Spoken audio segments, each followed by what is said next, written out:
তো ভাই ঠান্ডা খুব করে লেগেছে, কথা বলতে পারছি না।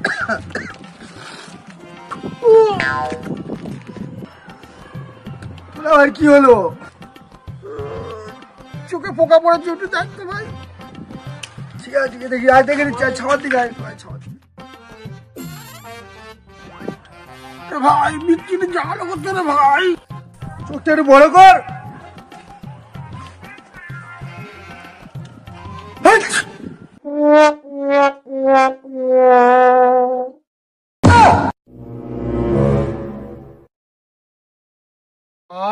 পোকাটা চলে গেল। তুই মুখ পুকুর অন করতি কেন? তোর পোকাটা চলে গেছে বলে ওই জন্য। চল চলে যাই, চল ঠিক চল।